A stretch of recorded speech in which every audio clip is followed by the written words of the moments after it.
All right, so I want to bring you in on a little experiment that I'm about to do, and I'm curious to know how it's going to work out. So I'm going to put it out there, and in the next couple of days, we'll see what kind of results that we get back. So this experiment is based on a book by Pam Grout. It's called E Squared, and this says do-it-yourself energy experiments that prove that your thoughts create your reality. And so this experiment is timely, that I just picked up the book and read it this morning. It's timely in that Sarah and I are working on this 60-day fitness challenge. And so one of this is going to focus on kind of weight loss and putting positive energy into the foods that we eat and thinking positive thoughts into prior to eating the food that I'm about to put in my body, and see what the results end up becoming. And so this says, what we're trying to do is give up the ongoing grudge against the food that we eat. And it says, think positive energy with every morsel of food that goes into your body. It says gives an example of energy worker Thomas Hanna. Nope, hey baby, where'd your pacifier go? You need a pacifier? There we go. All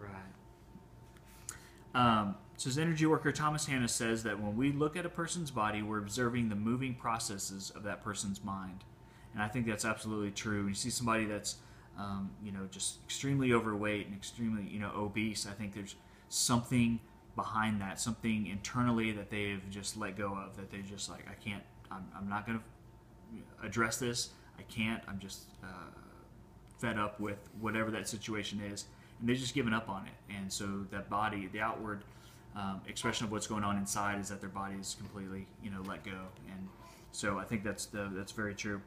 So it says, for starters, in this experiment, we're going to refrain from saying anything negative about our body. And every time that you make a disparaging comment, turn it around. If not out loud, then at least silently to yourself. So she gives an example of, you talk to your best friend on the phone, and you're like, man, I ate this whole bag of popcorn at the movie last night. I probably gained 8 pounds. We make those kind of comments. I make those kind of comments all the time. And so just to kind of be conscious of that, instead of saying something negative, you could say, just make it fun. Let's go, hey, you know what? I bought the full bag of popcorn. I spilled half of it when Antonio Banderas took his shirt off. And so I think it actually lost some weight. I hope you didn't spill your popcorn. I did not spill my popcorn When... because of Antonio Banderas. No. Read the example from Pam. All right. So, here you go. Put your passy in. So, she goes on to say, food is full of energetic energy, of energetic juju, and eating should be a thoroughly positive experience. We've gotten so far off track that this experiment could be extremely hard for a lot of people. A lot of us feel guilt about food. I know we're just ingrained to feel guilty about putting food in our body, and I know I do that. I'm guilty of that as well. So it says, what we're looking to prove is that our thoughts and energy are in continual dance with the world around you. Remember when people used to pray before meals? Her family always did at restaurants, and she was embarrassed to no end to do that. But now looking back, she says that nobody in her family was overweight, and it's something that her parents made a conscious decision to pray over their food every time that they had a meal, and it's not something that we do on a regular basis in our house. I mean, we do kind of sporadically, but that's something over the next 3 days in this experiment that we're definitely going to be doing.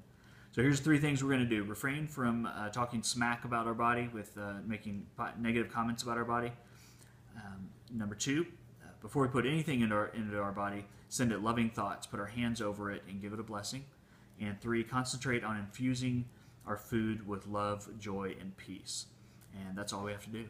So it says, weigh yourself now and then do it again in 3 days. And it says, don't really change your diet too much. If you just keep the diet about the same and do these 3 little things, refrain from making negative thoughts. Before we put anything in our body, pray over it, and then concentrate on infusing your body with love, peace, and joy. And so I just weighed myself, and I'm at right at 180. And so we'll try it again here in 3 days. Again, this book is Pam Grout, E Squared, and we'll keep you posted on how the experiment goes. Thanks.